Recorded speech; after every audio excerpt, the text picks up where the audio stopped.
L'ex-président ivoirien Laurent Gbagbo a exhorté les populations ouest du Guémon et du Cavali à tourner définitivement la page sombre de la crise post-électorale de 2010 à 2011.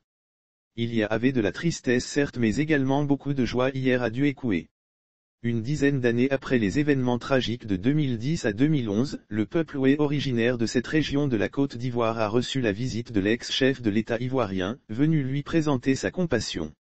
Ce que Laurent Gbagbo demande au peuple ouest, ce peuple qui a connu des moments effroyables durant la crise post-électorale de 2010 à 2011 est sorti en grand nombre pour accueillir Laurent Gbagbo et écouter son message.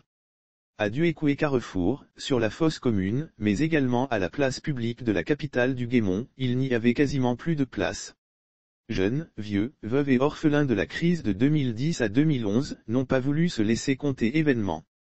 Saisissant l'occasion, l'ex-président Laurent Gbagbo a exhorté les populations du Cavali et du Guémon à prendre les devants des choses dans le processus de réconciliation et de cohésion en cours en Côte d'Ivoire.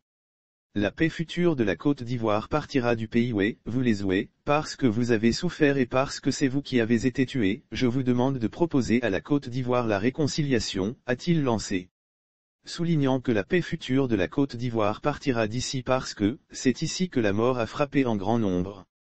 L'ex-président ivoirien, Laurent Gbagbo a invité le peuple guéré et weuble originaire des régions du Cavali et du Guémon à sécher leurs larmes et à tourner définitivement la page de cette sombre histoire qu'ils ont connue.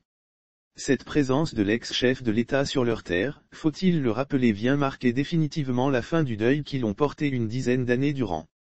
Fin du deuil du peuple ouest, nous sommes heureux de vous recevoir en bonne santé 10 ans après. Nous donnons une contribution morale et spirituelle à votre présence ici qui vient tourner définitivement la page de l'histoire douloureuse que nous avons connue entre 2010 et 2011, a fait savoir Poé Blaise Porte des chefs traditionnels du Guémon. Certes nous avons souffert mais aucune idée de vengeance ne nous habite, même si les ouest n'étant pas partis au conflit ont été injustement massacrés, nous sommes disposés à pardonner, a confié le chef Poé Blaise et de poursuivre, nous ne voulons que la paix. Certes nous avons souffert mais aucune idée de vengeance ne nous habite. Nous devons travailler pour que ceux qui nourrissent encore des idées de haine et de vengeance fassent preuve de dépassement et se tournent résolument vers la dynamique de paix, a laissé entendre le porte-parole des chefs ouest du Guémon. Lire aussi Guiglo, l'ex-président ivoirien Laurent Gbagbo accueillit dans une liesse populaire plusieurs centaines de personnes d'ethnie guérée, supposées proches de Laurent Gbagbo, ont été massacrées lors de l'offensive militaire menée par les forces pro-Ouattara contre le pouvoir contesté de l'ex-chef de file des refondateurs.